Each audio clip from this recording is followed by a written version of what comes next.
Stop! Please. Oh, shit. We have a hotel 600 in progress for most of each. Subject is 25 and appears to have shit his pants. Get back here!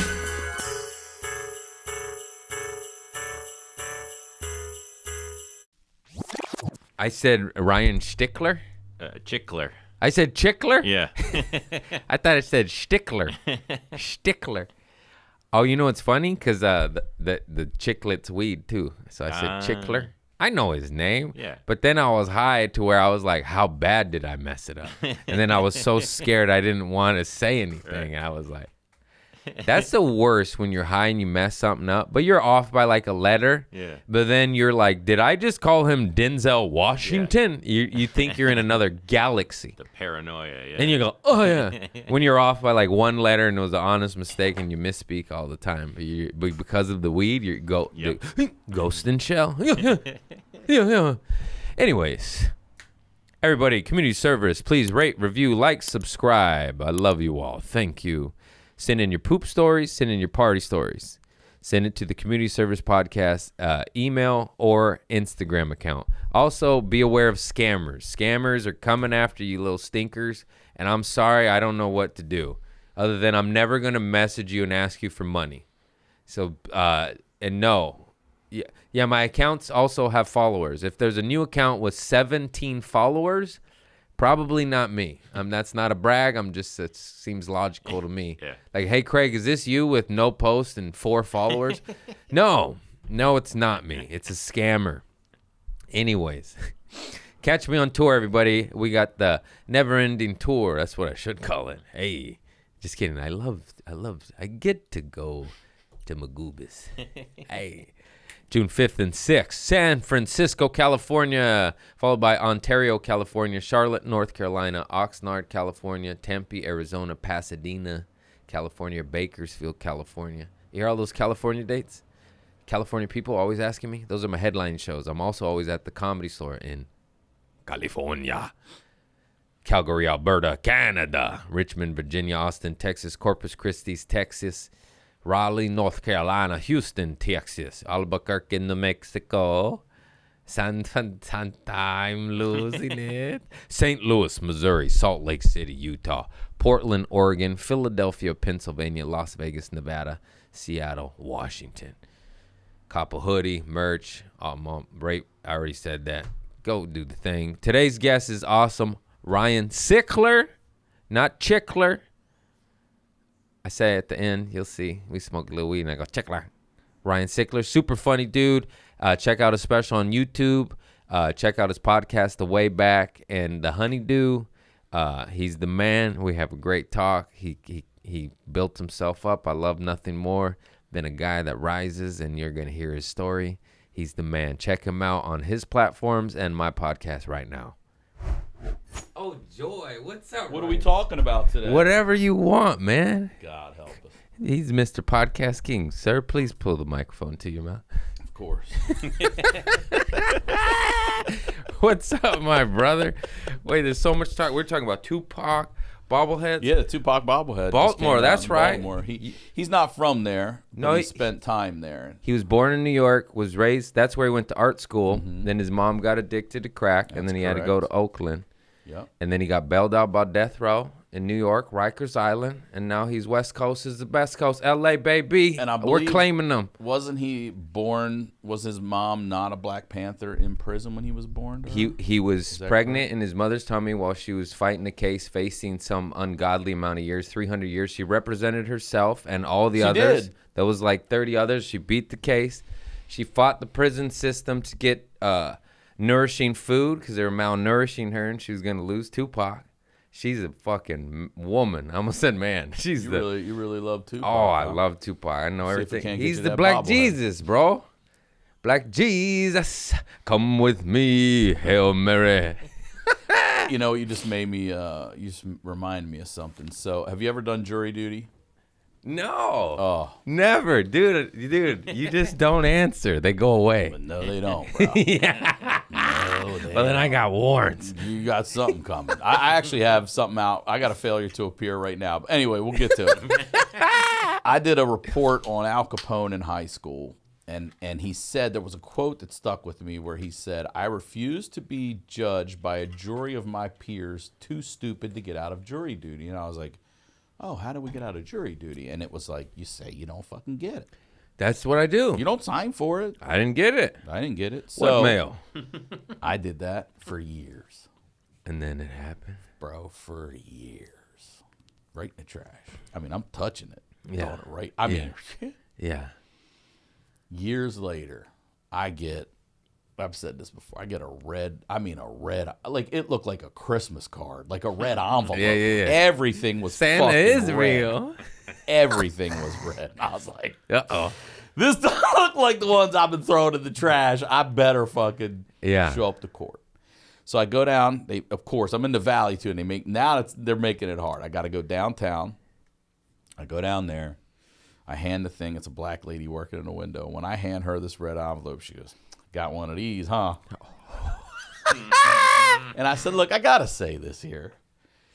These are a summons to appear in court. As far as my limited legal knowledge goes, a summons is a respectful suggestion that we'd like you to be It's like, here." excuse me, miss, would you like to get some coffee? No? Okay. Right. I'll be on my way. A subpoena means my ass better fucking be here. This is a jury summons. And she goes, "You're not wrong. Good luck in there." And I was like, oh, fuck. Bro, I get stuck on a month-long fucking case. I've been giving bad legal advice. I've been telling everybody, Yeah, me too. Listen, you can do that for a long time. It's coming, though. Oh, no. Sooner or later. Oh, no. That red envelope's coming, bro. I get stuck on, it was 3.5 weeks long. I'm not paid by my job at the time. They only paid you at the time gas money one way.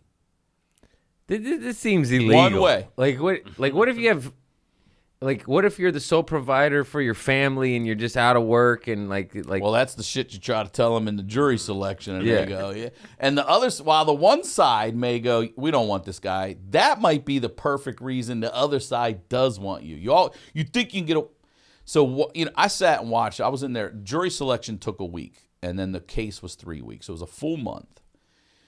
And judges are at least the ones I've dealt with, except for one, are the most patient, understanding people.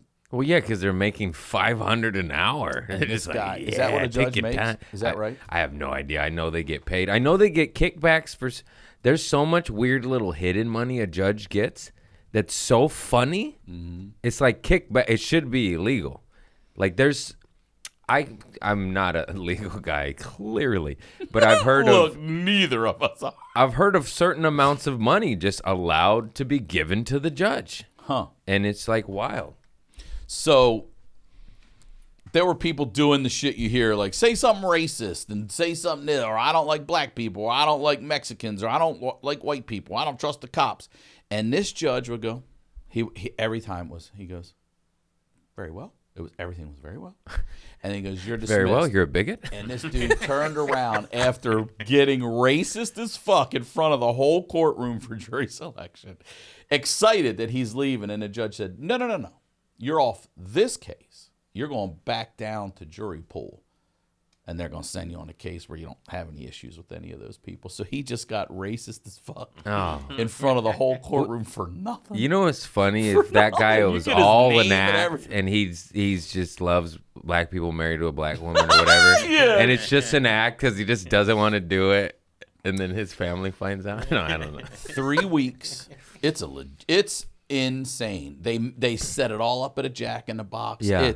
It's kilos of fucking coke. It's millions of dollars in cash. You got a good one. Automatic weapons and shit in like an apartment in Pomona in the washer and dryer. It's all they were the slop. It's all wiretap. Like we did not need to be there for 3 weeks. It was all wiretap. They all used each other's fucking names. It was the dumbest shit. But the old mafia thing, going back to Capone again, that they used that worked was as you're up there. Again, they make you say your fucking name and where you live. And court's open to the public, by the way. Yeah. So I have their a fun homies story about that. I'll are tell you coming when, and yeah. sit in front row, tatted fucking teardrops, and I mean it's intimidating, and they're bringing them in to purposely intimidate us. And while you're like, oh, my name's Craig and I live in Los Angeles, they'll go, where? And you got to be like, Nah. Studio C. You got to get specific. Yeah. And then while you're doing that, I'm actually moving. the defendants are staring you right in the eyes. Yeah. And they're doing this, and they're writing shit, and all the women are freaking out. Because the old mafia thing is act like you're taking notes. Yeah. Give them right here to these people. Right Yeah. here. And they're scared to walk to their fucking cars. Like, it got to be a problem, dude. Yeah. 3 weeks. They were obviously fucking guilty, but it took up so much time. You get paid nothing. And, again, people think, oh, this is going to be fun. Man, it took a week to pick you're just sitting there. And then when you actually get into the trial, it's get here at 9. You don't get into court till 10:30. They go for an hour and a half. It's a 2-hour lunch. They tell you to come back. You wait 30 minutes. You come in. About another 45 minutes. They call it a fucking 4 o'clock day. And you're like, no wonder we're so backed up. Yeah. So that was one that was whatever. So now I don't do that anymore. Now I get them. Your boy shows up. So the last one I got. I'll take my chances. This is what go. You'll like this. I go in, and it's a case in Santa Monica against this mental health patient. He is legitimately crazy, and the mental health hospital. They say he's too crazy to be at the crazy house. That seems that seems retarded. Thank you. That's the way we all felt. Retarded. So What is the guy can't go to jail? He's they too crazy think for they jail. got a sweet open and shut case with us, and the guy, the mental guy, defends himself. It's the best fucking shit. That must have been interesting. And he gets up and he just goes, the sun, the moon, the truth. And I just looked at this dude to my right, and I had no idea who he was. I go, listen to me. That's coming out later in this fucking case. Yeah. He just tipped us, right? Says nothing. Then he's standing there defending himself. While the hospital representatives are going into their case, he's just going, I object. And the judge was the kind, again, he goes, you can't do that here. He's doing it all at the wrong time. And he's like, I want to strike that. Like, I hold you in contempt. What? He never got mad at him. He really, just kid gloves. Like, I'll you know what? I'll let you know. I'll come over to you and be like, do you object? And he worked with the guy. And the guy's like, okay. And then one guy gets up there and he just starts cross-examining him, the crazy guy. And he gets into how this guy is a Mason. And I don't know if you know, but crazy people are dialed into that Mason. Oh, yeah. Like conspiracy. He starts asking him questions. I was like, oh, shit. And he's bang, bang, bang. He got to the fucking chapter in Atlanta. Like, he knew all this shit. So he was telling the truth. Well, he was telling the truth about that. But he wasn't wrong. Like, his argument was, look, man, I'm fucking crazy, and you're telling me that I'm too crazy to be at the crazy place, but that's the place that I'm supposed to do this. Yeah. You want to put me on the fucking street, that's not where I'm supposed to be. And he's not dumb enough to know that as soon as he's on the street, he's got no roof over his head, he's got no meals, he's got nothing. So, again, he's fucking repping himself, and then he finally goes, the sun, it's a Shakespeare thing. Yeah. He goes, the sun, the moon, the truth. 3 things always come out in the light. He's dropping bars, bro. I like that. It's a poetic shit. Like, he would float in and out of like batshit crazy and then dialed into like fucking. Yeah. And I had a schizophrenic cousin who was like that. So I could see it. I could see these I two got a people in there. schizophrenic cousin too. You do? Yeah, she tried to set fire to my cousin's house. Yeah. Yeah, you gotta watch her, bro. Fucking crazy. You gotta watch her. Poor girl.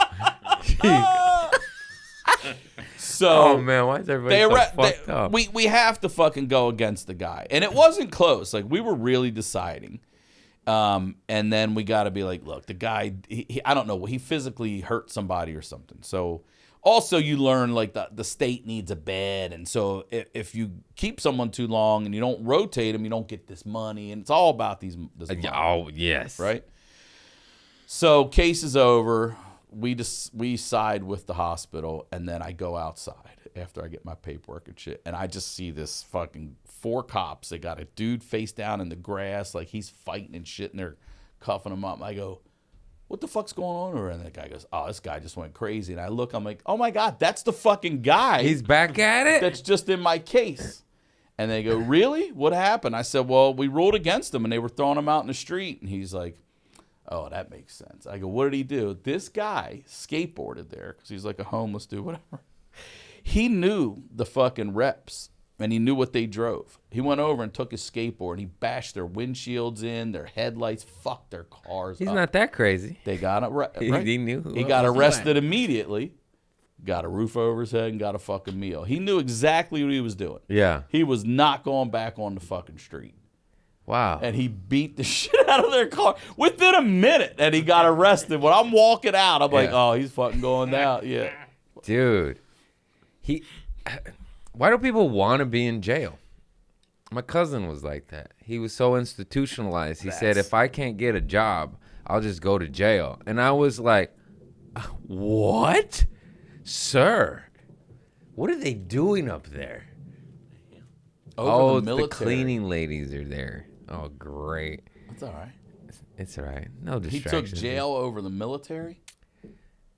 I don't know if he was allowed in there.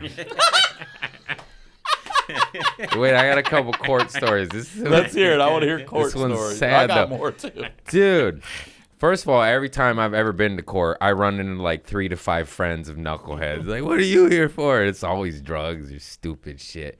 But in middle school, they take you on a field trip to witness the judicial system. Mm-hmm.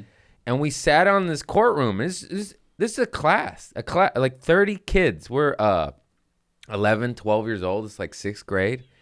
And we just sit down, and the case that we're watching is a mother in a hospital bed, all messed up, like a full not hospital bed, but she was fucked up. It was more than a wheelchair, though. That's all I remember. Mm-hmm. And so she was trying. But she's present in the She's court? on testifying. No, bro, it's so sad. You don't even believe this story, dude. So she was trying to commit suicide at, I believe, the Marriott in Torrance. Mm-hmm. And she was jumping out the window. And she did. But her daughter went with her. Daughter died. She didn't. So this case, but she's fucked up. Mm-hmm. Broken bones, the whole 9. I mean, like, I really think it might have been a damn bed, bro. And she's on trial. And they're trying to find out whether her daughter fell or she took her with her, whether it was murder or just accidental manslaughter. I don't know the legalities of this shit. And we're like 12, just like, this lady's crying. Everybody's crying. And we're just like, can we sit in on something else? The kid that died's my age. And the most disfigured like, lady, and she's just half like, lady in a bed. And oh my God, I wasn't even conscious enough at the time. I was just wanted candy and baseball cards and Pogs and a Playboy. And then like this hits you, and you just felt the energy of the room. You're like, oh God, I'm like, can we go to traffic side? Yeah. Can we go to the red light zone? This was gnarly. I still remember, dude. Fuck. You just made me think. We had a canceled field trip. One group got to go. They were taking us to do like a scared straight thing to the detention center. And I guess the first group went in, and then they canceled the field trip. And we're like, what happened? They're like, they were spitting on them. I was like, they fucking didn't even consider. Yeah. You know what I mean? Yeah. The fucking prisoners don't give a shit. You're just spitting on children. Oh, Field trip got canceled. One group went. One group went. One group got. what's that called? Glock Dookie? They getting fucking shit thrown on them. Jesus. Oh man, Christ. these are good Children, stories. dude. You make me remember. This is separate, but it's similar. So my high school, every senior trip, we got to go to the zoo. It was like it's what you look forward to. And then the year before my senior field trip to the zoo, a monkey threw shit at the vice principal and got on her, and everyone laughed and made fun of her. And she was such a puta that she canceled the zoo trip the next year. Fuck And we had to watch a stupid documentary on bats or some shit, or caves. And I was like, this is shitty. She canceled the whole trip. and Yeah. She got shit on her. Yeah, but she What a bitter Miss Dookie on her. bitch. Fuck. Man, you go. Oh, we can keep going here. All right, I got a good field trip on this one. So my dad's a single dad. He died when I was 16, but right before that, he takes my brother on a field trip. My younger brother's not quite 4 years, but pretty close to 4 years younger. So I'd say they're in like 4th, 5th grade. And my dad is chaperoning this field trip. And we're from Maryland. So I didn't realize till later in life how fortunate we were to live so close to D.C. So within 45 minutes, you're in D.C. So every year through middle school, it's, the mall, the Capitol, the Memorial, Good field the trips. Smithsonian, all these things. As a kid, you're like, fucking Smithsonian again. And it wasn't really till I moved out And you here. grow up, you're like, that's amazing. Someone said, have you ever been to D.C.? And I was like, every fucking year Yeah. for 8 years. And they're like, I've never been. And I was like, I never went until We're comedy, lucky till and it is a beautiful place. we just happen to live close Yeah. by. I don't know that I would have, gone Yeah. if I lived somewhere else. So, National Zoo is a great zoo. It's free also. That's the other thing. The DC all Zoo this is shit should free. be free. The All- amount we of pay money for it. we pay, All that. and then people are like, "Oh, it's free." So my dad comes home and he's like, Ryan, I feel so bad for this kid in my group today. I go, what happened? He's like, this poor kid, Ryan. He said, we're on the way back. And it's like 4 school buses of kids following each other from the Capitol Beltway, like all the way back. It's like a 45-minute ride. He said, this poor kid in his group had shit so Oh bad. no! He said, Ryan, he had diarrhea so Oh bad. no! And I go, he shit himself on the bus? He goes, no. We're the front bus. Our bus driver pulls over. There's no, radio, no cell phones, no nothing. So the other buses pull behind us. This kid gets off the bus and just runs up into the hillside and gets behind the biggest tree he can, which is definitely not big enough, and shits in the woods in front of the whole fucking 5th grade while they're sitting and man. watching. They're not just riding Yeah. by. They're sitting and waiting for this poor kid to finish shit. That kid got made fun of the rest of his life. There's Dookie booty. My dad's like, that kid was in my group. I was like, nah. He's like, he's just right there on the hillside in front of everybody. Just shit. We got locked out of. You're a good storyteller. We go tap for tap. It's fun to do this with a true storyteller because it's like light bulbs. I go, I got a poop story too. So many. But I was a little kid, and me and my sisters, I have 2 older sisters. We got locked out of the house, and we couldn't get back in, and I had to poop, and it was like me and all my cousins and shit, and then they just on the old school trash can, the ones you used to have to drag to the curb with no wheels. I sat in it with my ass, and they held my hands, and they all just watched me shit in a trash can. They held your hand so you wouldn't drop all the way. Yeah. So I was fucking cliff hanging. Just as like a 4-year-old. The dry fucking smell and everything. Yeah. I'm like, Yeah. they hold you like, Yeah. And then my parents get home like, oh Bella God. pooped in the trash can. And my dad's like, why didn't he shit in the bushes? What? I How is that all? I don't know. Wildness. Oh, let's go back to another court story. This involves my schizophrenic cousin, so maybe this will trigger one for you. This one's great. He's got to be in his 70s now. Okay. And my dad would tell us, like, he was the reason I've only ever done marijuana and shrooms is because of this guy. Yeah. He was our built-in say no to drugs campaign in the family. Yeah. Because he was not always fucked up. No. But he took so much acid, and he Perma-fried. Sid Barrett. He went fucking gone. Yeah. Watch out, kids. You can go there. It does. He was a great lacrosse player. Again, Maryland's big, so Hopkins is looking at him. Syracuse is looking at him. My dad's like his first cousin, so he's like, Ryan, he's What you see now, he's fried. This dude, he was a black belt. He loved to always tell us he could put his foot through a watermelon, which is fucking hilarious to say. But he was like he was together. Yeah. And then drugs. And then now he's the long stairs. And when he smokes, Craig, this motherfucker smokes. He smokes a carton in 3 days. Right. And he's still alive. We can't believe his throat's not even fucking burned out. Yeah. And he smokes them, and he doesn't go any farther than this the whole fucking time. And he's powering through them. Goes through his ashtrays and everything. So, very mentally unwell. But every now and then, when he takes his meds, he'll give you some glimpses of truth about the family. Where they'll go, no, don't listen to him. I'm like, no. I can see right now. He's here he's right in now. the He's pocket. loose. He's in flow state. I'm like, tell me more about that shit. Tell me more about that shit. So he's never been able to hold a job. He's always in and out of literal halfway houses, or every now and then he'd figure out how to get a studio, and then he'd get his government check. But he would go to the pawn shop and sell his bed. You know, he's selling. He would take anything. Yeah. For the drugs, for the scratch offs, for anything to get the medicine. You know. So we would visit him. Me, my 2 brothers, and then there are 3 of my cousins that are his kids, 2 boys and a girl. And the cruelest thing is that their mom, when she was pregnant, did, I think it was heroin while she was pregnant with them, and 3 of her 4 kids are, like, deaf, which is a wild science experiment. You would think after the first one, you'd be like... I thought they'd just come out addicted to heroin. Well, they did, That's but they were joke. taken care of. They bad did, though, joke. but they were taken care of. They're fucking deaf and addicted to heroin. So... How do you ask for smack? So... Okay, I'm sorry, guys. Don't be. It's all how we deal with everything. So, we go to his apartment, this one particular apartment in Highlandtown in Baltimore, and he's got shit written all over the walls.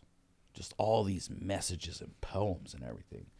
And the holidays, we'd all go take him a plate of food, and we'd sit with him for a little while, and then we'd fucking light up a joint with him. Yeah. And smoke a joint with this schizophrenic motherfucker while we're bringing... It's a coin toss, dude. While we're bringing over Thanksgiving dinner.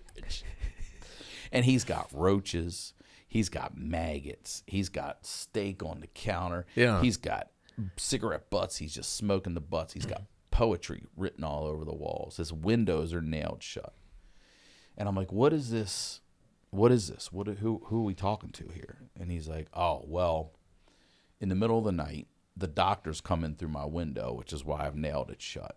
And they put liquid acid in my ears. Are you sure it's doctors? And then they start taking samples of my skin. And I'm like, to do what? He's like, to study me. I don't know what's going on. But then they leave. And at this point now, the liquid acid has rendered me completely useless. And that's when the love of my life will come over. And I can't talk to her. So these are the things I want to tell her.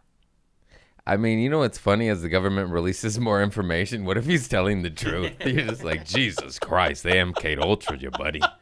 We thought you were cracked out. But also, why you? You're getting fingered by the CIA, brother. No, So then... it's 50-50 these days. He's probably just chewing on his knuckles organically. This is what... And so one time I go over by myself to just check on him and hang out with him. And he's got the music up all the way. And the TV's on and the volume is down on the TV. And I'm smoking weed with him. And for a second, it sinks. That music's going so good with that TV. And that weed had me paranoid. And I was like... Is schizophrenia contagious? You know what I mean? Like, this is making too much sense in his world right now. I was like, I'm getting the fuck out of here. Sometimes God just... You know what time it is? Mushrooms. Mushrooms, Pink Floyd, Dark Side of the Moon. Started on the third war of Wizard of Oz. That's right. You're welcome. Enlightenment. So we would do shit like we take them food, Christmas. We drive back to it's my grandmother and her sister, my great aunt. And we get back to the house, and this piece of shit has called them and told on us. So when we get back to the house, it's like, you smoke weed with him? What do you got? And we're like, no, he's crazy. What are you fucking talking about? And then we're like, we're never doing that shit with you again, you motherfucker. Yeah, what a fucker. But he would do shit like you said, your cousin tried to burn down her family's house. He would take a cab to his She just parents' burn all her house. clothes or something. And if they didn't pay for the cab, he would just grab like a rock and throw it through the fucking window in protest. So one night he gets arrested for that. And then they legitimately do drop the charges at some point, and it's all off the books. And he's fucking crazy. Like, the kind of crazy that when he plays his guitar, this is the weird part, it's always out of tune. It's never in tune. But it's always out of tune the same. Every different guitar. You see what I'm saying? Yeah. It's this strum sounds like dog shit. But every time he gets a new guitar, that strum sounds the fucking same. It makes sense in his brain. Yes. Yeah. So he got a haircut from this lady up on Eastern Avenue, which is like, it's like the Ventura Boulevard of Baltimore, you know, it runs forever. So he got a haircut. And I guess for someone like him, this lady that touched his head and cut the hair and treated him very nicely, he fell in love with her. Her name was Carissa. Oh, no. He's just hanging out. So he doesn't just hang out. He wrote a song for her. Oh, Greg. shit. He wrote a song and then walked back up to the shop. Didn't go in because that would be weird. Stood out front of the sidewalk and started playing his song to her while she's in there cutting hair and the place is full. And it goes like this. He goes, Chris. Now, he's got a Baltimore accent. So her name's Carissa, but he pronounces it Chrissa. Chrissa. So he goes, Chris, I love you. Chris, I need you. And then he starts strumming hard. Chris, don't cry because I want to die. Chris, don't cry because I want to die. They call the police. Yeah. He gets arrested, but he can't understand what the fuck he did wrong. All I did was It's write a love song. to this lady who was nice to me that I love. What is your problem? Yeah. So he goes to jail, and they let him out because he's been there. They know him. Yeah. He's got a history in these places. Pete Lee had a schizo stalking him. I'll tell you that one after Stalking this one. all. Oh, crazy. Remember that one? Holy shit. So court's coming. Now, at this point, my dad has died. I'm living with my grandmother. She has just died. I am completely homeless. And my Aunt Marguerite says you can stay here until you find a place. So I'm just on their couch. And she's like, it's court tomorrow for Gary. And I look at my cousin Timmy and I'm like, we're fucking going. We're all going to watch this shit. And I mean, we listen, Craig, he's in West Baltimore or East Baltimore. We go to the West Baltimore court and they're like, he's not here, he's at the other one. We are flying. We're like, we cannot miss this. And we get there just in time. We sit down and he's like turning around, looking at us and shit, laughing and smiling. So this a female judge, she has him come up and she sees the rap sheet and she knows what she's dealing with. And she asks him and he's telling her, I don't know why I'm here. I don't know why anyone arrested me. All I did, you can see, I wrote this lady a song and I sang the song. That's it. I didn't do anything else. And then I was arrested. And she says, could you sing us some of the song? Oh, no. Can you imagine that in court? But that's showtime for him. He ain't scared. He doesn't have his guitar. Yeah. He's going acoustic. I mean, he's going acapella. Damn. Skits acapella, bro. Yeah. And he hits her with what I just did. Chris, I love you. Chris, I need you. Chris, don't cry because I wanted that. And the judge said, okay. That's enough. That's enough. That's enough. And she sees what's going on. And she just tells him, his name's Gary DeMemo. She says, Mr. DeMemo, you are not to go anywhere within whatever number of feet of that place. And he's in awe. He's like, but I love her. He can't get over it. Her whole family's over there. They're terrified. We are pissing ourselves. Yeah. Then the judge, as she's letting him go, she goes, oh, wait a second. I'm sorry. There's actually a charge here. We can't let you go. And he's like, what? And she said, here's a charge about you throwing a brick, destruction of property, a brick through a window or something. And my Aunt Marguerite stands up. And in Baltimore, everyone calls everyone hun. It's just a term of endearment. Hey, hun, how you doing, hun? What do you want on your sandwich, hun? And my aunt stands up and goes, hun, we dropped those charges. And the judge, goes, "You will not address me as hun." And we're pissed off. Yeah. We're fucking hitting her in the legs. Yeah. Shut up. "You will not address me as hun in the court of my courtroom. I'm sorry, Your Honor. We dropped those charges." She's like, "Well, not on this paper. You didn't." So now he's looking back at his mother like, "Fuck you." Like he's like, "No, you did this." And she's like, "We didn't do this." And the judge is like, "It's probably a clerical error, but until we get this cleared up, you're coming back here." And they take him back. He's going nuts. Did he get to take his guitar? No, he didn't have it with him. He was doing acapella, bro. They took him right to fucking jail. Yeah. On another charge that was just some old shit on the books they did not take off. So he had to go do a night or two until that shit was fucking cleared Did he up. clean him up? No. No, hell Never. no. Here's the thing. It's not just addiction. It's crazy. You know what I'm saying? Oh, Like he's I know. a schizo with drug addiction. Even if you remove the drug addiction from him, It's he's still still sch- fucking, yeah. yeah. No, that's usually how schizos work. They did too many drugs, usually meth or acid, and they go off the deep end. A lot of, I'm into the spiritual stuff. A lot of people say these people are actually gifted and in tuned with shit, and they never do it. You know what I mean? Imagine having a gift that you actually can communicate to the other realms, but then you just smoke crack. Oh, I see. They're You know what I mean? they're a fucking medium, So- but instead of doing that, No, there's they an just- actual study done by a fool, and I always fuck up because I never remember the facts. But there was this old school scientist that studied all these schizophrenics, and his conclusions, he's like, oh, they're talking to people. I don't know what and who they are, but these are real conversations with entities or whatever. He's going to look Well, it up. growing up like that too. These days, when I see people on AirPods, especially a woman, and I don't see it because her hair covers it, I think that's a crazy Oh, yeah. person. Or an actor running lines. But it's like, And it's maybe they really 50-50. are fucking talking to somebody. in Yeah. there. You know what I'm saying? It's well, what crazy. happened to your cousin? Was it your cousin you said? Had Oh, my God. schizophrenia? I got so many stories. But was it what caused it though? Do you know? Was it a drug thing? I think severe abuse. I don't even think it was drugs. I think it was just the most fucked up life imaginable, and she couldn't cope. You know, people with multiple personalities, it's usually through torture as a child. Yeah, my family's pretty fucked. That's why you're telling me these stories. I'm like, I got a schizophrenic cousin. Let's hear it, bro. No, I used to go visit my cousin. We're not naming names no more, but it was so much shit. She was, one of my cousins was homeless, and then my mom took her in. She is pregnant, and then we got her on her feet. My mother did, but I was smoking around. You know, I was helping, and she got this Section 8 apartment. You said roaches. She turned on the oven, and just roaches would come out. But we were cool, man. She's my favorite cousin. She would come over, but sometimes she would do so much drugs. She'd drive over, and she pulled up at my house. And this was old party Craig. I'm 12, 13 years off alcohol, but I used to drink, and we were having a kickback. It's me and my buddies. We invited some girls over, and my cousin pulled up with the sawed-off shotgun and a laundry basket and two kids. And Brought it in the house? No, she pulled up in the driveway. I was waiting on girls to come over. I'm like, hey, hey, I love you, cousin, but you gotta go. You can't.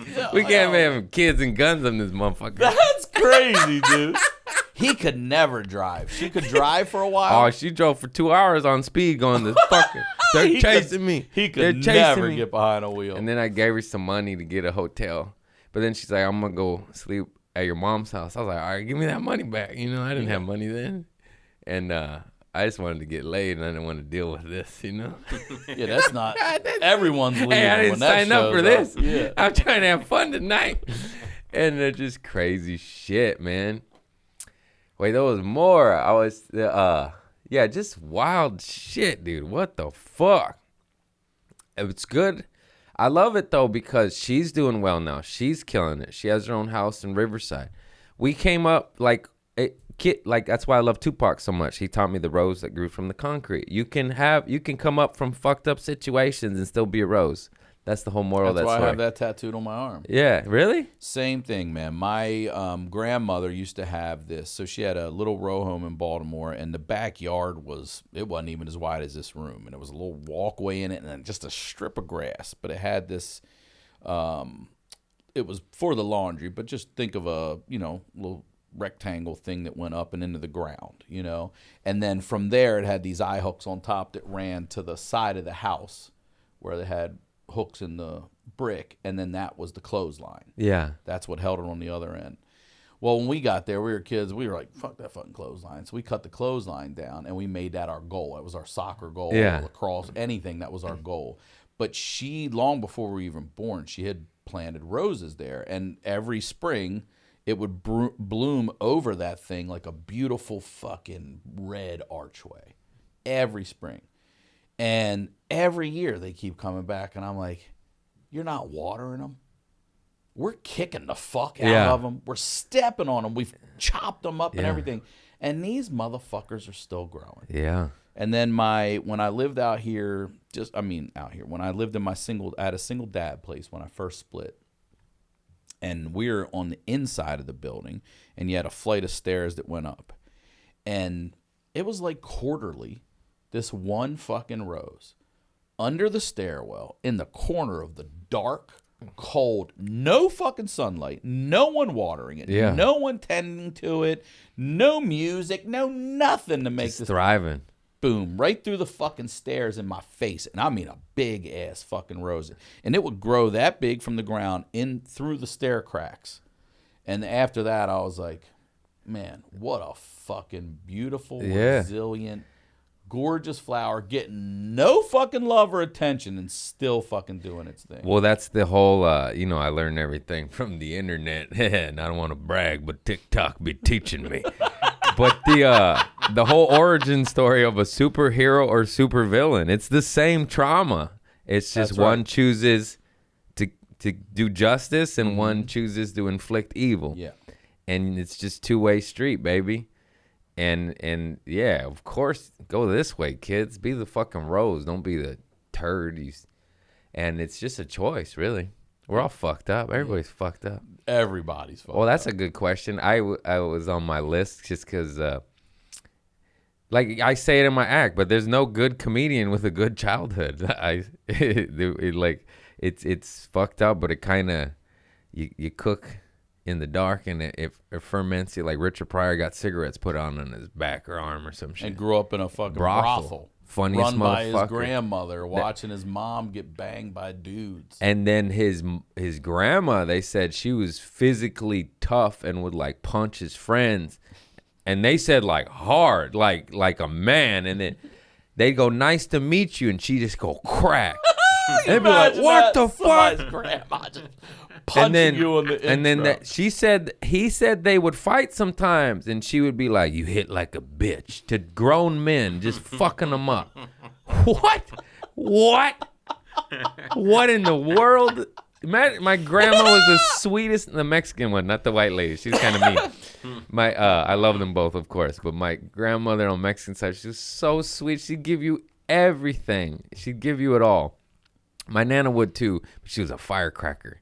She used to run into people with her shopping cart. Oh, really? She didn't like fat people and would make them cry and shit. It was crazy. She just run into fat people? And my mom's kind of big lady too. It was interesting childhood. I was going to say, that's drama right there. She would kiss the priest on the mouth at church.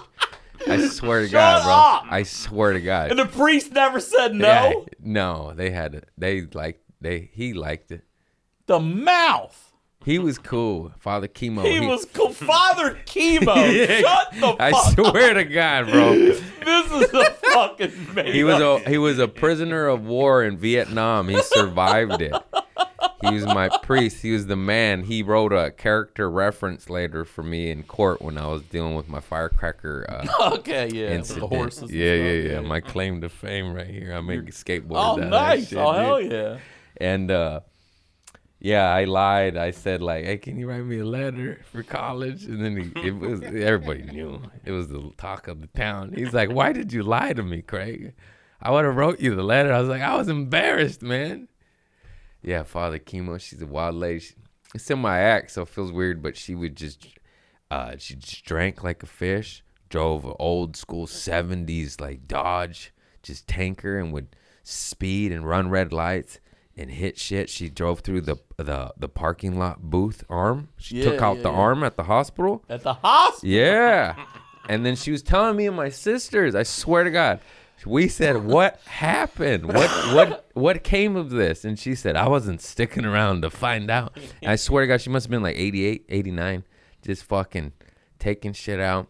She left me in her car with it running, and I was always, a little sugar kid with the red mouth. I'll show you a photo of me. It's just Kool-Aid mustache. Just fucking. And I was at Home Savings of America on Torrance Boulevard. I got in her car. She went in the bank, car running. I get over to the driver's seat. I start How old playing. are you? I must have been like 7. Oh, shit. Yeah, You're I'm little. fucking hitting everything. I'm fucking. I do this, and then all of a sudden I start going back. I'm like, uh-oh, I better hit one of these down here. I hit the gas. I crash into a brick wall, take out a little tree. Everyone surrounds the car, and I just scoot over to the passenger side. Yeah, when you could slide right there. Yeah, bench seat. Just like, Must just have been a waiting, neutral. waiting Must for have my been a nana. Dude, she came out. She's like, don't tell anybody. And then we just fucking take off. And I didn't tell anybody. And then at family dinner, maybe like 5 years ago, how stories come up? I'm like, hey, did I tell you guys I crashed Nana's car into the wall at the bank when I was a kid? And they're like, no. And I just smiled. I was like, yeah. Snitches get stitches. No, I was just probably scared. But yeah, just wild childhood, bro. That's also back when you could leave shit and everyone didn't have a camera and Yeah. every building didn't have a camera. Yeah, and you you just know what got I mean? away You just with got it. away with shit. Hit and runs are a thing of the past. Bro, she would break into our house and like take pictures and little silverware. Not break in, but like we weren't home and she'd get in. She locked herself in the take it? garage. She'd take stuff. We find out her house. Be like, this is ours. This is ours. What do you mean she locked herself in the garage? It was a heavy wood door, and I don't know what happened, but she got trapped in there, and it closed on her. We're like, what were you doing in our garage? And she kicked out the window, broke it, and climbed out. Once Did again, she? she's like 85, Yeah. brother. Yeah. Firecracker. Just firecracker blood. Just from Boston, I think she had 2 or 3 husbands, buried them all, just savage. She was, what a woman. She had like a Forrest Gump life. She was born during like World War I, lived through the Great Depression. Mm-hmm. She had money, like had a chauffeur and minks and shit, and then it wow. hit, and then nothing. Oh. And then penny, So she was always like counting pennies because she lived through that shit. Her neighbor was like John F. Kennedy in the bushes or some weird shit. Like she lived near it was crazy. Nana was this wild lady. She loved black people too, and that sounds weird, but back then like that was not common. She had the hots for Nat King Cole. Oh, yeah. You're born in 1904. You're not allowed to have You- the hots you for ain't supposed to 19 tell for Nat somebody King that. Cole. Yeah. But then she still would say like colored folk. We're Yeah, like, yeah, Nana, yeah. you can't say that. Yeah. You can't do that anymore. She's like, well, he's a hot colored man. Like, all right, well, that's still a compliment. It is. It's a compliment. Oh, shit. Speaking of racist shit, did you watch the roast? I did watch the That roast. was one too many. I'm not saying, first of all, stand-up comedy first, funny first. I was there. Some of these racist jokes were funny, but then it hit a wall. It's kind of like I tell a lot of poop stories, and when you're on the 5th poop story, the audience is like, all right, that's enough. All right, but let me ask you this. You saw the whole thing then. Yes. So what was the actual taping? Because I think the live was, I think we got an hour and a half maybe. Oh, it felt like 3 hours, bro. Was it longer though? Because there was Tiffany Hat. There was so many people sitting in that back row. Did any of them get up at all? They didn't get up. They I was even off shocked. camera. I thought Tiffany Haddish was gonna get up. I thought my boy Ron Taylor was gonna get up. He just won the Netflix Funny as Fuck contest. I think they were even on the actual show there, they didn't. No, I think they were just there as beautiful a garnish. They wanted celebrity back row laughing. And I don't know. But it was quite the production. Shane killed it. Yeah, I loved it. I mean, look, there's one place still that we're allowed to do that, or that it applies, and people are still fucking complaining about it. But what are your okay? So here's my thoughts. Go ahead. I liked it, and I felt like it was funny, but then it went too long or too far. And maybe you didn't get to see all of them, but I think I watched everything that was on Netflix. Okay. And look, but also there's beating a dead horse and just being racist because so many jokes have been they're not the same thing. Like, if you're told you can make these jokes here, then this is the place you make them. I like that aspect. I'm going to say that. Also, for me, this is a middle-aged white guy that nobody gives a fuck talking about. And my people probably cause the most problems on planet Earth. Yeah. But racism is, I've always understood it to be, an intent to harm. To truly harm someone or demean them by putting yourself above them. And if you're in a roast, I don't think anything is racist in that veil. Like, I know people are like, oh, you got to hide behind comedy. But if we're talking about roasts. I mean, Shane lit up everybody. So did Tony. He so lit did up Chelsea. Chelsea lit him up. I thought Tony Hinchcliffe had a... Shane went over to Chelsea, called her a Zionist. Yeah, I agree. She went to dinner with him. Chelsea ripped it apart. She's fucking great. She's a savage. Yeah. They can all shit on her all she wants to. I've never heard her really say anything negative about comedians in the wild, and she is a very supportive. Yeah, she launched hundreds, so many, if not thousands, of comics. Wildly supportive of comedians, and always has been. I know people wanted Tony to fail because right now Tony's, but he crushed. Shane said that right afterwards. Yeah. He goes, a lot of you wanted him to fail, and he crushed. And Give Shane it up for crushed. that, and it was true. And here's the other thing too. This is a roast, and when you're talking about entertainment, there's got to be a heel.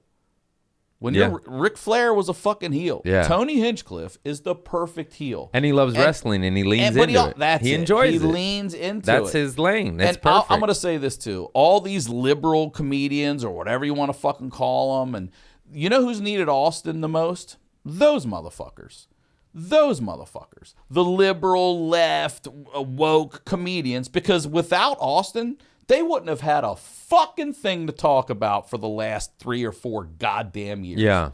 If it isn't for a comedy scene in Austin, these people over here that define themselves on this side wouldn't have a fucking thing to talk about. It's like a common they need it more. enemy or whatever. They need it more than Austin needs it. Yeah. They need it more. The nonstop, even Marin going around, it's like, bro, you haven't shut the fuck up about it for 3 years. Yeah.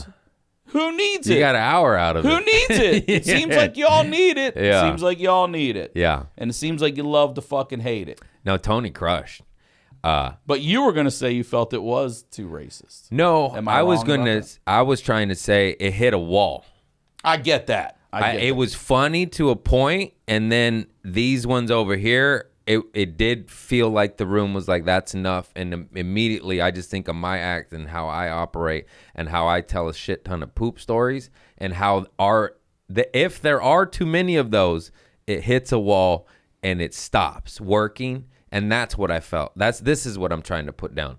I actually liked a lot of them. I like them when they're smart and coming from the correct comic that can deliver them. Supremacist strip she said about this was a fucking great That joke. was great. Come on, man. Yes. No, I love it. For the record, if funny over trumps harshness, if it's funny first, baby, always comedy first. You can say whatever the fuck you want. Cheryl Underwood let every motherfucker there take shots at her husband who killed himself. And it then was got up hilarious. And fucking said, ch-ch. It was hilarious. And she was absolutely she stole one of the show, The brother. women have been coming hard on this fucking roast lately. Nikki, Chelsea, even Lisa Lampanelli back in the day would go fucking hard. Oh, yeah. Cheryl was great. All of them were fucking I great. forgot about all those black dicks and Lisa Lampanelli's pussy jokes. Those were fantastic. Queen of Mean, I think she went by or something like that. Yeah. No, I'm not against it. I'm just was trying to. I was there and it just did hit a wall, but it's a long show. Well, I was gonna say even if every joke was approved by every person, 2 hours or whatever. You just go like, fuck. Yes, that's a lot. I need to go get the mini even burgers. if you had the best set at the end, I don't think it would have the impact because people were just tired by that point. Yeah, absolutely. No, but nobody bombed. Well, I should take that back. A lot of the non-comics, it was interesting to watch them try to do comedy. Tom Brady ripped. He did good. Lizzo did good. Lizzo did good. Yeah, it was solid. Pete crushed. Tony crushed. It appeared that Tony was about to have the best set, and then Cheryl just come out and went. She sure did. She sure did. Well, we were like, oh shit. But him saying like what was it? Her husband killed himself after how many years? I've been sitting next to her for 2 hours. Oh, it was so good. It was so good. And she loved it. Yeah. She fucking loved it. No, it was good. You got to have a different gear if you're going to do that. Oh, yeah. You got to thick be able, skin, like, too. thick skin. You got to be able to take it. But if you can't get up and give it back. Shane handled business, too. It was so perfect because anytime it looked like it was crossed the line, he's like, I called her. She said it was okay. She said it was fine. We had lunch. It just, yeah. He's a pro, bro. I love Shane. I did JFL with him, and to watch him rise up into this big dog is so cool to see. Mm-hmm. Especially after that's the all other that. thing. Regardless of politics, whether you like it or not, undeniable is undeniable. Yep. And funny is fucking funny. And get your sensitivity bullshit out of here. It ain't for you. It just ain't for you. Forgive me for saying this, but Cheryl, at the beginning of the night, everybody was naming her, making fun of her, and be like, who the fuck is this lady? And then by the end of the night, the undeniable talent of Cheryl Underwood, everybody knows her fucking name now. And that was an ongoing joke that evening. And she's like, oh, yeah, watch this. Mm-hmm. And I was chilling with Chris Spencer. I don't know if I'm supposed to say this, but he said there was, I'm not naming names besides Chris, and he's the fucking man. Check him out. I love him. But he was saying there was certain people that were like second guessing Cheryl. And for the booking, you mean? Yeah. And then he said, what? He said, watch what she does. Mm-hmm. She's a fucking pro. That's right. And then sure enough, just stole the whole night, man. Standing O. She's the only one that got a standing O. That's right. There was lots of applaud breaks for other people and perhaps some maybe scattered standing. She's the only one got the whole place to stand up. That shit. And when she said, say that word, see if you can leave Inglewood. That shit. Yeah. Oh, man. Inglewood. I lived in Inglewood for a few years. That shit was cool. My neighbor was a Inglewood family blood gang member. Dinky, and we shoot fireworks together. Yeah, dude, it was crazy. We were right next to Rolling 60s. And I was so naive. That's when I was drinking. I'd ride my bike at night to the liquor store, and the guy selling it was like, hey, you go home. Go home. Yeah. And I was like, ah. And then the spidey senses came on, and this old guy fell, and his teeth popped out. It was like a movie. And I'm just like, okay. You know when the fear hits you, you're like, okay. I grabbed my 32 Miller High Life. I'm fucking out of here, bro. I didn't know the neighborhood. I guess it's dangerous. I'm just naive. Just like, I don't gang bang, man. I just want a beer. Yeah, that shit was wild. I live on Chester in Hyde Park, right by it's a little cleaner now, the Sophie Stadium. This was like 15 years ago. Oh yeah, that area now is.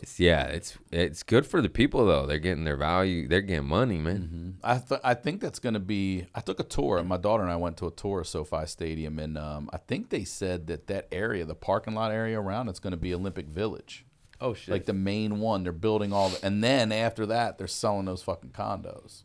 Yeah, dude. It took if you know the history of Inglewood, it was actually a predominantly white neighborhood, and then because of racism, and then some law was passed that allowed to move in.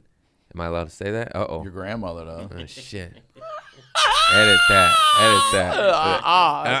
You're your grandma's grandson. That I'm on your side. I love Jesus.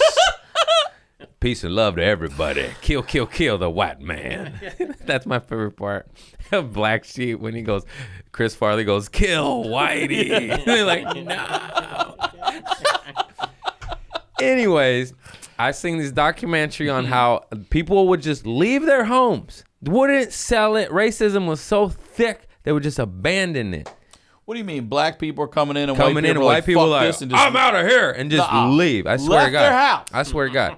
Google that. Help me out, Tiger. So there are people in Inglewood today that are like, I don't know what happened. I just remember it was so racist that motherfuckers left their house. And It was a sundown town. Google, did white people abandon their home? Yeah, sundown. Yeah. Hawthorne was a sundown town. A lot of these sundown towns, when people of color, how do you say this? How do you say it correctly? Yeah, people of color works. Yeah. When they move in the area, they would just abandon their fucking home. They're like, I'm out of here. Isn't that crazy? Sundown. They call it white flight when everybody Oh, left. yeah, see, white flight. That's what Baltimore is. Yeah, I'm That's telling you. Baltimore City. I don't they make call shit it up. I white get a little flight. seed of I do information. know about white flight, but that's every fucking city in the U.S. Basically, it really was. That's why the suburbs popped off. It's so crazy people say there's no racism, and I'm like, what's that?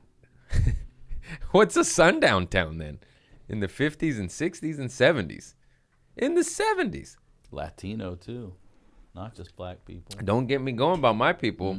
We're often ignored. I know I look white as shit, but my grandma didn't speak English, straight from Mexico, illegal immigrant. Fuck y'all.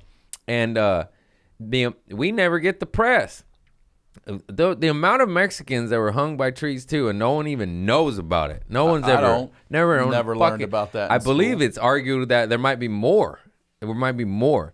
When a Latino fool gets shot by sheriffs in Compton, by the executioners, and he's an innocent security guard, nothing. Nobody hears shit, bro. Nobody gives it's crazy. A little more now. We don't have a NAACP, you know? Yeah, what do you have? I don't know. Fucking nothing, bro. You guys don't have a group? I'm sure there's something, but it ain't as big or as we just NAABP, throwing the brown people at least in there. I mean, can you do something? we might be in that group, You don't but gotta start we're like a little something. bit. We're the stepson. We're over here. And I just witnessed that shit. And one of the reasons I don't speak Spanish is because when my grandparents came over here, you hide that shit. You be white. We're American now. Not even in the house they teach you, huh? No. My grandparents came from Mexico to the projects in Los Angeles, Harbor City, San Pedro. And of the 7 children, I believe only 1 or 2 are completely fluent. They all speak Spanish and understand it, but it gets less. And then the grandchildren, that's us, forget it, man. Some of my cousins are brown, look Cuban, almost black, and don't speak Spanish. It's insane. I mean, when I grew up, it was just Baltimore was very You're different. black I don't know and what white, Baltimore is. black and white. What is When I that grew up, language, 80s bro? and 90s. It's a fucking southern twang. I never even understood till I went there, and I'm like, what the Good luck. fuck? Yeah. So I can't understand it, bro. it was very stereotypical in the sense that it was black and white, and I met Asians and in college. You know what I mean? Yeah. Like, it was just very black and white. When I moved here, I didn't know what the fuck a Persian was. I had no idea what an Armenian I'm glad I had everything. I grew up here. You did. We had I everything. didn't know. It was here where I learned the brown and black arguments and fights. When I Yeah. worked at a hotel, I learned, like, I would hear black people talk shit about the Mexicans, and I'm like, you don't like him? He's like, I don't like them. We really need to unify. And I was It's- like, it's wait, common what? enemy. And I didn't know that. Brown and black. And I'm watching that. Then I meet a Korean dude and a Japanese dude. And I learned that there's a hierarchy in the Asian culture, according to them. And Japanese are like, we're number one and fuck everybody. Oh, dude, it's else. crazy. I worked with a Korean girl, and this Japanese dude used to say she was a dog. And we're all like, she's beautiful. He's like, no, they're dogs. They're dog people. And I was like, oh, wait, what's going on over here? And that's when I learned about that shit. And I was like, Oh my God, Mexicans? And then They're Mexicans, darker. bro? There was a episode of Homicide: Life on the Street I used to watch, and actor Yaphet Kotto was in there. He's a guy in The Running Man, very dark black man, and there was an episode in there where he was trying to date this lighter skinned black lady, and that's when I learned about the difference also within brown skin, that there's a hierarchy. I didn't know any of this shit till I got here when I was like 20, and I'm like, what are you all fucking talking about? Mexico, all new to they're me. gonna be mad at me, but they're a little racist. They don't anybody coming up through their country, they're not the nicest to them. Also, the taller, light skinned Mexicans are a little bit meaner to the shorter, darker skin. It's insane. It's insane. We're I met all a human. blonde, blue-eyed, white-skinned Mexican dude Oh, out yeah. here. I've only met one, and he is. I'm like, oh, you can speak Spanish? He's like, no, I'm Mexican.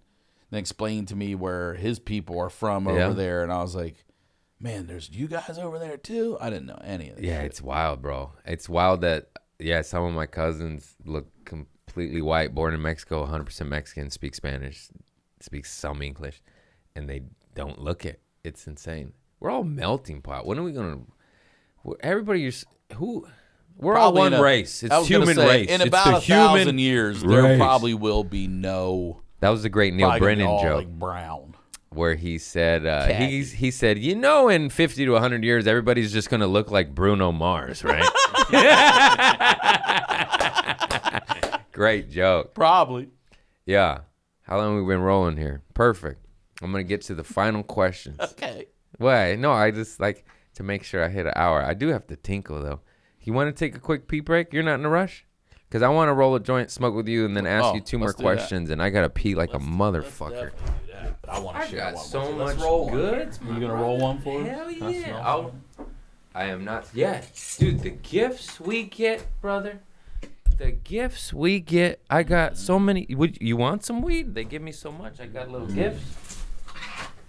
My good. Don't waste edibles on me. They don't work. I swear. I won't waste your fucking shit.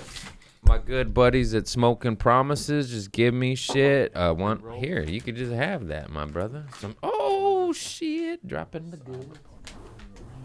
Some good Kush. Take a couple of them. Okay. You want a rolling tray or any of this stuff? I've got You got all that. the amount of gift.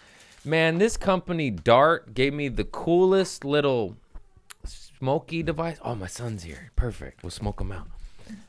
I'm just kidding. They gave me the coolest little joint holder / onesie hitter, and I lost it. I just tore my place apart. That's just the accessories. I lost the main instrument. Marlo, come here. Yeah, Marlo, come in. Hey, hey. Oh man. Blonde hair. All right. That's the whitest Marlo I've ever. That's the whitest Marlo I've ever met in my life. I named him after the drug lord in The Wire. Oh, did you really? Yeah. Marlo, listen, get over here. Why there's don't you a- meet Ryan? There's a. I just watched this little piece. There's a. He's a real dude. Yeah. He's got his own social media, and his story's coming out now. The Marlo Stanfield story. Marlo, get over here. Come here, Marlo. Come on, Marlo. Marlo Stanfield. Marlo, get over here. Yeah. You got beautiful locks. Marlo, get over here. No, so, dude, Baltimore, you know the story of that story, right? That was investigative journalist. Get over here, Marlo. They were writing an article on the city, and they basically was so corrupt and this, that. They're like, we can't publish it. We're going to get whacked. So they just made a show, and every character is loosely based on real people. They just changed the names for legal reasons, etc. All right, so if you... Sorry, I was looking for Marlo. So if you're really into it then... Oh, yeah. There's a book by David Simon and Ed Burns. All right, David Simon was a former writer for the Baltimore Sun. Ed Burns was a former Baltimore police officer. They lived with crackheads and heroin addicts and junkies in the city for a full year. And they wrote a book called The Corner. It's about that thick. I loved it. I read every one of them. They lived in those burnt out. Is that what that HBO show was? Bingo. So then...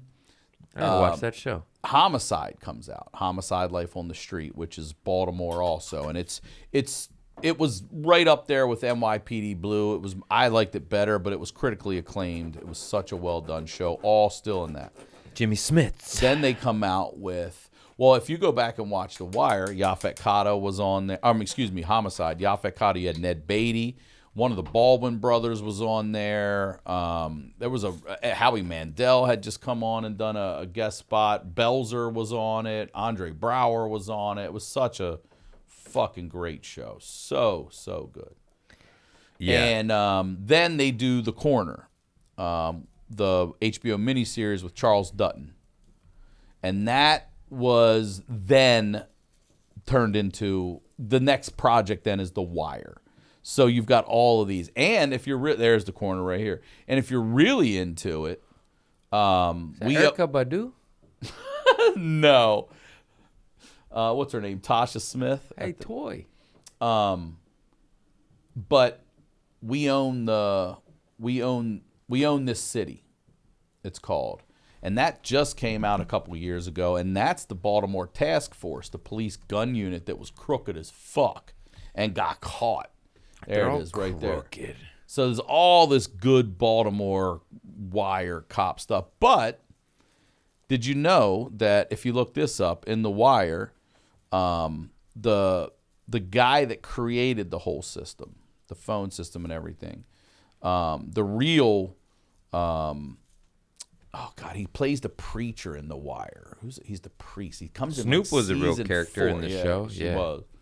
Guy that played Bodie, the preacher that's came such in a in good like show. season 3 Omar or 4. was This the guy. best. This right here, this is the real dude. This is Melvin Williams. This preacher, the deacon, excuse me, this whole thing is after him. That's the mastermind right there, Melvin Williams, behind all of the shit, the codes and everything. Damn. And when they asked him to come act on this thing, he gave him his number, and they fucking said, "We've been waiting years to get this, you motherfucker." They never got him. He'd go in and out of jail, but they never got him. So they ended up working with him. So this little Melvin also has a great story on, what's the other BET channel they own? That something One. TV One or something like that, I think it's called.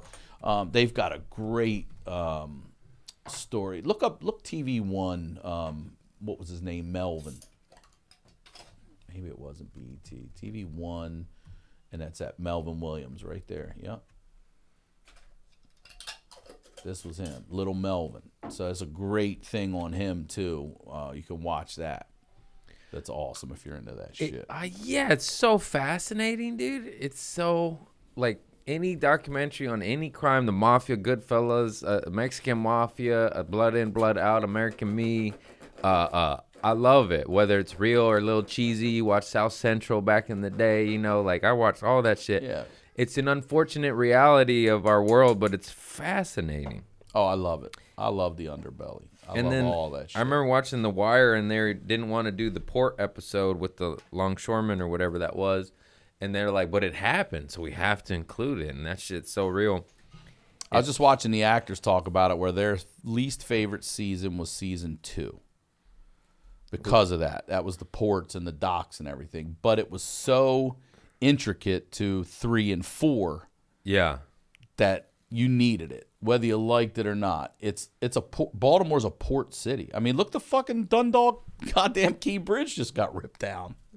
Yeah. What? Wait, I've driven across that bridge. Is that the one that the boat hit? Yeah, the barge hit it and ripped it down in the middle of the fucking night. That was intentional. These Look at that. fucking cocksuckers.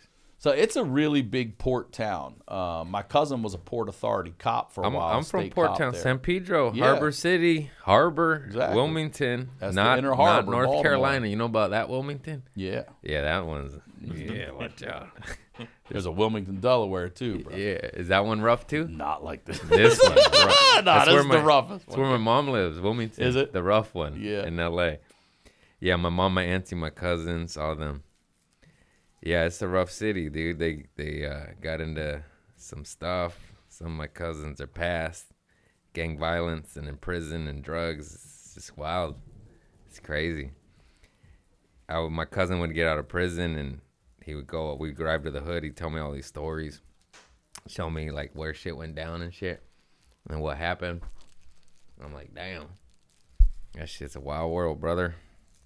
Yeah, I just smoked weed and went to the beach. You dropped a little bit out of here on your left side thank there. Reach against your left pocket. I rolled 2 joints, man. This one's a little thicker. This one here is for me?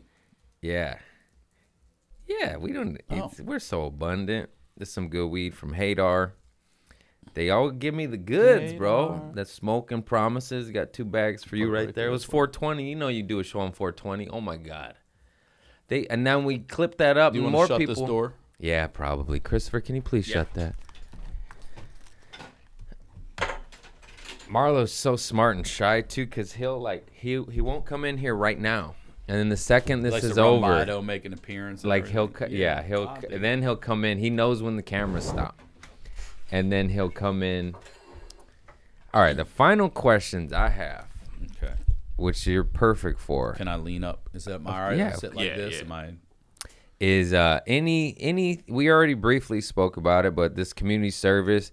I was a little knucklehead, just lost his way. All I needed was some structure and an outlet, you know? And anything that bad happened that changed you for the better, that you're like, for me, I give this example a million times, but I was in jail for the firecracker thing, and I was like, I got to clean up my life and do stand-up. And then I did. And here we are. Any moment like that where you're like, oh, shit, I better get this going. Oh, and you're a beautiful father, too. You're you know. Thank you. You're a beautiful father. Thank you, bro. This guy's a good man, raising a cute kid. You just reminded me of yourself seeing your son here like that, because I was a single dad and a new dad at 1. When my daughter was 1, her mom was like, I don't want to do this. And I was like, I don't know. I don't know. Bro, if I didn't have the support structure, I don't have family out here. I have so much. None of that. I'm Yeah. so I mean, lucky. well, also good for him. I wish Yeah. my kids grew up around their family. But not in that sense. No, I've been handcuffed, but never arrested.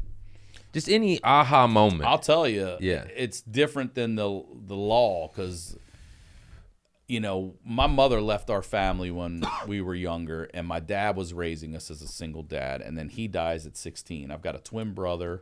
We're fraternal twins. It's the two of us. We're 16. My younger brother is 12. They bury my dad on his 13th birthday. Okay. Now we are living in this little apartment where my mother was. It's a 2-bedroom, but the 3 of us share a room, and she leaves. I've always said, if nothing else, my mother was consistent, because the state said, you're either going to go live with your grandmother, and that would mean starting school all over. Like, we would know no one. And all we had were our friends and their family. Like, we had nothing. And when you're else. a kid, that's like Everything. switching schools is like In 10th grade, after everyone's the dead, worst. you're miserable. yeah. So we decided to stay there. And because we're minors, the state says we have to live with our mother. So she gets a Social Security check through my dad's work. And then she just takes that money and she leaves. And she just leaves us. We were the kids in your high school that had no parents, and you were at our house Monday to Sunday. Yeah. That was who me and my 2 brothers were. Every fucking night. You come home and there's 6 to 8 people in the house. That's so Wednesday. So, you know, I've never been able to borrow money from someone. I've worked without a net my whole entire fucking life. And when I got put into that, you know, like when my mom and dad split, like my mom went to court and told the state of Maryland she wanted my younger brother. My twin brother could come if he wanted. She did not want me.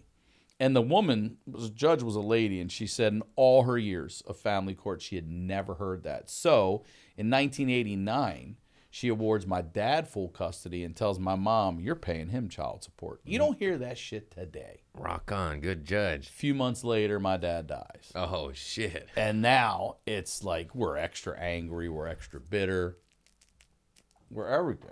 So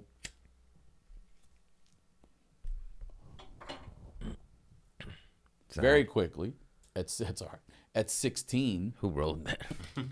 I realize nobody's fucking coming. Yeah. Nobody's coming. I don't have a rich family. There's nobody I can borrow money from. I could crash on a couch here or there, but it was that moment where I was like, you better fucking figure it the fuck out now. Damn. Young age. That was the moment. I had, as listening to your story, I'm like, I'm so spoiled. I had so much net, so much support, so many chances. I love hearing it. I wish I hit, like, if shit hit the fan, I got uncles, cousins, aunties, sisters. Now I'm saying I did. I had a network. Like when I was homeless, I lived with my grandmom's sister for a minute and stuff, but I never mooched. Like I was like, you will see me. I'm going to school the whole time. I'm working. You'll see me actively get the fuck out of here.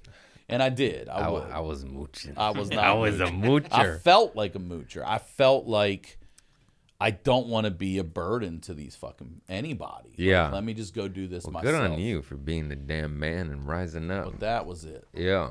And then a few years after that, my grandmother dies right in front of us. She drops dead in front of us. And Damn. I'm giving her CPR mouth to mouth to my grandma. Damn. She's dying in front of us. And then she dies. And then our uncle kicks us out of the fucking house, changed the locks, gives it to his son. His son's a gambling addict. 1 year there, doesn't make a payment, and the bank takes the whole fucking house. It had been in our family, my grandmother's house, for decades and decades. Oh, fuck. So then I'm like, man, it's really fucked now. Yeah. We're 20, and now we don't even have our house. That was ours. Yeah. It was gone. Damn. So those 2 moments were like, hey, you better fucking figure But it listen to this, kids. out. Look what he did. He became an international touring comedian, successful as fuck, with 2 hit podcasts. Is Canada's Specials. considered international? Because I've never gone across. Just go with it, baby. I do have to. I have to. I do have to have a passport. It's international. Everything I You're said right. was true. I had one little extra pepper, and this fool No, was you're like, right. hey, It is. It's you went to international. Canada, that counts. Whatever. You're extremely successful, hilarious comedian, good man, tried and true. Everybody loves you. You're funny as fuck. I appreciate one of the it. best storytellers in the game. Thank you so And you fucking had much. a rough fucking ticket, and It that's the point. It was of all not this. fun. It was not fun. You It can was not always easy. Yes. make it good. Yes. You can fix it. You can Yes. change. You could garden. You could weed. You could fix your thoughts. You could line it up, and you could get shit. Well, look, I say this on stage too. Like, this whole game of comedy is a mental fucking institution. Oh my God! No, I don't. You know, I don't want say to go to Greensboro. there are people on this end of the mental institution that are like, I can't get out of my jacket. And then there's people like us on this end who've earned the trust of the staff. And Why do you maybe think we smoke so much? I can rake some leaves with you. Yeah. You know, I always say, maybe you'll let me go across the street to the corner store, get us a candy bar as long as I got my wristband on. Yeah. But make no mistake about it. When it's lights out, my ass better be in my fucking bed. Yeah. I'm not better than anybody else, but we're a little more fucking, oh, yeah, we are. Better than some pieces of shit. in Yeah, this there's a comedy lot of world. shitheads out there. They're just lost. They don't know their way. Yeah, it's just why I smoke copious amount of weed to just fucking numb the pain and stay sane because it's hard. I didn't even start doing that till I was 21. I started I young. didn't start smoking weed Yeah. until I was 21. And then I realized, You don't oh, drink though. I've never seen you drunk. I used to. I Okay. used to drink, but then the whole health thing I was telling you about with my lungs, and they had to put me on blood thinners because I have a blood disease. They were like, you shouldn't be drinking on Yeah. blood thinners. So I You on I smoke Coumadin? non-steep. In the No, Coumadin? Eliquis, bro. Yeah, like I'm what? on All right. Eliquis. I'll get you on 5 some milligrams twice a day. cayenne pepper in a minute, man. We'll take you That's to what talk I'm to on, Grandma bro. Ayahuasca, and we'll get you Yeah, on yeah. cayenne pepper and black pepper, and you won't need no Coumadin and Eliasis, whatever you said. Eliquis. Eliquis. I like that you know Coumadin. That's the other My one. grandma was on that. I know all that shit. I think that's the one that's got the rat poison in it. My grandma had all the drugs. I'd just be fucking sipping, taking shots. Just popping blood thinners Li- for blood, rec. Coumadin and For recreation. Dilaudid and morphine, oh man, I would just get doped up, brother. Just feel good. No, everybody was dead. We didn't have anybody's drugs to take around us. Everybody Oh. was dead. Every cabinet had something I would take. Anyways, don't do that. It's bad. Get sober. All right, final question. You got a good poop story? You shit your pants? I don't know. Oh, man. I shit my pants at jury duty in front of the judge. I have a favorite shit story that's actually my grandmother's. It's perfect. It's so fucking It's good. so good. However, yeah, definitely I'll say this, and I'm gonna knock on wood because I got a little bit of a ride home today Oh, too. shit. I've never shit where like it was a full shit. I sharded, Yeah. but I've never like shit my pants. Yeah, mine are mainly shards. Yeah. Mainly uh-ohs. But I had a friend of mine who, I'll name him Eric Snyder, still Oh. buddies. He had something going on in college where they didn't know what was wrong with his stomach, but his body would give him no notice. It would just be like, we shit ourselves. Like there's no, even a like, oh my God, like it would just come out. Couldn't figure out what was going on. He's drinking that liquid. They're giving him this shit. They're sending him it. And we start working this summer job together. We're building pools. We would do above ground pools, and we did a couple in ground pools, but above ground pools are big where we're from. And it's like 110 degrees. So we would start at 5 in the morning so we could be done by 2 at the latest. You know what I mean? So he just looks at me and he goes, We're in a pickup truck with no air conditioning. Oh, it's an old no. Ford. It's 100 and some degrees. It's humid as fuck. And he looks at me and goes, I got to shit. I'm like, dude, we're 2 miles from your house. Hit the fucking gas. He goes, I'm not going to make it. And he's got it. By the way, he's got it like a 6-year-old at the time too. And I'm like, you gotta make it home. He's like, I can't. I'm trying. And we're about a mile away. And I'm like, Eric, I can't. And he goes, I can't do it. I go, Eric, do not fucking shit yourself right now. And he goes, I'll never forget the look on his face. And he went, fuck it. And he grabbed the steering wheel with both hands. And I mean, the smell immediately. And I was like, you are not. It wasn't a shark, bro. This should have had some septic behind it. You know what I mean? Some kind of plumbing and shit. It was disgusting. Then he drives to his house and he's like, all right, why don't you take. I was like, I'm not getting back in that fucking truck, dude. I'm walking. Fuck you. So there's that one. But this one's my favorite one. This was my grandmother. Shit, the car. And my cousin Jimmy, who's older. They shared the same birthday, December 9th. And on their birthday, they're adults at this point. My grandmother's probably in her, 60s at the time. And they go to this place back in Baltimore. It used to be called White Coffee Pot Jr. It was this little local fucking coffee restaurant. Well, I guess that coffee was talking to my grandma. She tells my cousin Jimmy, she's like, just wait here. I'll be right back. So she goes to the restroom and she goes, Ryan, I go in and I put the toilet seat down. And I squat over it. And she goes, I do my business. And then when I turn around, there's nothing in the toilet. What? Goes, I look up on the wall, and it is... it's rooster-tailed up the fucking wall. Like, The pressure. toilet is clean. She bent, and pow. I done that once. Old lady. Pow. She said, she started panicking. She's like, oh my God. Run She's away, like, I Nana. clean myself. I get out of there. And she said, right when she's walking out, an employee's coming in to clean it. And she said she panicked and just said, look what some sick son of a bitch did. And then she ran out. She grabbed my cousin Jimmy. She's like, let's get out of here. He goes, I'm not done my fucking coffee. She goes, I'll get you another coffee. And they run out. And she's telling him, like, I just shit all over. Oh my God. We used to make her tell people. She's like, stop. We're like, tell everybody. My friends would love hearing it. Like, tell them about what happened in the toilet. And then she would do it. But she had this laugh, dude. Like, I have a laugh. My grandmother had a laugh that I'll do an impression of it. She's been dead since the 90s. And my daughter, who's never even heard her voice, will start laughing. Because it would start real simple. She'd be like, and then it's a beat. It's contagious. And then and it's like when you hear, and our job, like when you hear her go, we're all looking at each other like, kill grandma. Yeah. Kill her. Keep going with the jokes. Kill this fucking You would lady. do that too? Oh, we try to make her laugh till she pissed herself or died. Yeah, we're like, kill her. If you see somebody on the ropes with a laugh, you can't hold it, you step on their fucking throat. We're in church, and I see my brother shaking over there. Oh, I'm going for the We devil. would do that. We would do that to my Uncle Gilbert, our RIP, but he had sleep apnea, and when he would laugh too hard, the oxygen would cut off, and he would pass out. So when you got him rolling, bro, he's 100% Mexican, but he looks a little Asian. You know, it happens. And he would get rolling, bro, and he would do this. He'd go, ugh, and he would go, "What?" Like, that sounds, now I'm sounding too Asian, but I swear to God, he'd go like, he go like, and then one time at my Auntie Alice and Uncle Oscar's house, he passed out, slid against the garage, and knocked all the art off the magnets and shit. Yeah. Hey, we were laughing, and only Nicole, my sister, went to check on him, because that was the goal, to get him to pass out. Yeah. But he would go, Yes. when he really, bro. Yeah, man. if we saw you on the ropes, it was like, man. kill that motherfucker. Yeah, me and my sisters too. Like, we would laugh at church when you're not supposed to. That's those are the best laughs. Like a ever. fart, or like we would always say, best. me and my sister Nicole, my cousin Lisa, we had a puppy, and there was fresh puppy poop on the cement.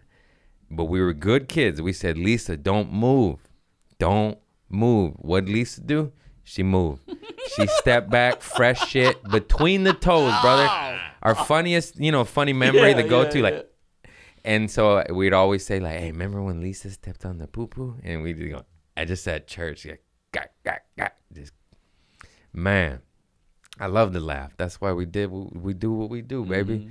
We got hooked to it. My nephew's that way too. Right before bed, he's like, "Mom, can we do some laughs? Can we just laugh and just giggle?"